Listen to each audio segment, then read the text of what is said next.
যদি বলা হয় বাংলাদেশের ভিতরে স্নাইপারের বেস্ট প্লেয়ারকে, তাইলে আসবে আমাদের কুরুল ভাই। যদি বলা হয় ইন্ডিয়া কিংবা নেপালিয়ান সার্ভারের স্নাইপারের বেস্ট প্লেয়ারকে, তাইলে আসবে রয় গেমিং কিংবা আজ্জু ভাই। কিন্তু কখনো যদি বলা হয় পুরো বিশ্বের ভিতরে স্নাইপারের বেস্ট প্লেয়ারকে, তাইলে কে আসবে জানো? আমি জানি তোমরা অনেকেই বুঝতে পারছো আমি কার কথা বলতে চাচ্ছি। হ্যাঁ, এক সময়ের স্নাইপারের রাজা এবং হাজারো ফ্রি ফায়ার প্লেয়ারের ইমোশন বিটুকের কথা বলতেছি।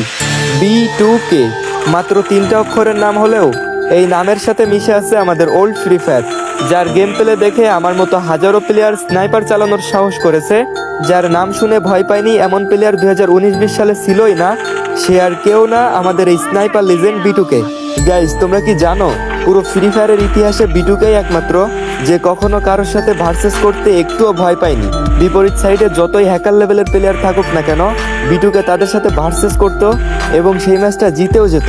2019 সালে তৈরি হওয়া এই স্নাইপার লিজেন্ডকে আমরা 2025 সালে এসেও ভুলতে পারি নাই। হয়তো নতুন নতুন আমরা হাজারো স্নাইপার লিজেন্ডকে পাবো, কিন্তু B2K-র জায়গাটা কেউই কখনো নিতে পারবে না। এই স্নাইপার লিজেন্ড আমাদের মনে আগেও ছিল, এখনো আছে আর ভবিষ্যতেও থাকবে। যাই হোক গাইজ, তোমরা এখনো আমার মতো এই স্নাইপার লিজেন্ডকে মিস করো কিনা কমেন্টে জানিয়ে যেও।